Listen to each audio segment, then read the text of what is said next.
بسم اللہ الرحمن الرحیم۔ حدیث نبوی صلی اللہ علیہ وآلہ وسلم۔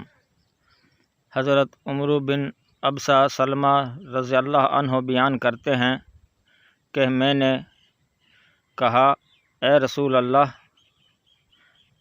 رات کا کون سا حصہ زیادہ مقبول ہوتا ہے؟ آپ نے فرمایا، آخری رات کا درمیانی حصہ، سو جس قدر جی چاہے نماز پڑھو، بے شک نماز میں فرشتے حاضر ہوتے ہیں اور اس کا اجر لکھا جاتا ہے، حتیٰ کہ فجر پڑھ لو، پھر رک جاؤ حتیٰ کہ سورج نکل آئے اور ایک یا دو نیزوں کے برابر اونچا آ جائے۔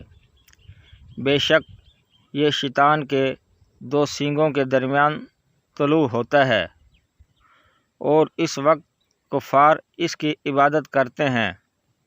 پھر نماز پڑھتے رہو، بے شک نماز میں فرشتے حاضر ہوتے ہیں اور اس کا اجر لکھا جاتا ہے، حتیٰ کہ نیزے کا سایہ اس نیزے کے برابر ہو جائے، یعنی دوپہر ہو جائے اور کوئی زائد سایہ باقی نہ رہے تو رک جاؤ۔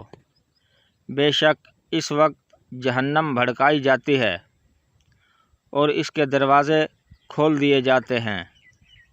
جب سورج ڈھل جائے تو جس قدر جی چاہے نماز پڑھو، بے شک نماز میں فرشتے حاضر ہوتے ہیں، حتیٰ کہ عصر پڑھ لو، پھر رک جاؤ حتیٰ کہ سورج غروب ہو جائے۔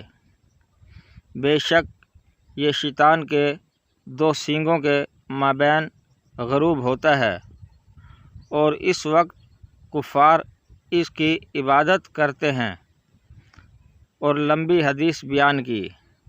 عباس بن سالم نے کہا کہ ابو سلام نے مجھے ابو امامہ سے ایسے ہی بیان کیا ہے، الا یہ کہ مجھ سے کوئی نادانستہ بھول ہو گئی ہو تو اللہ سے استغفار اور توبہ کرتا ہوں۔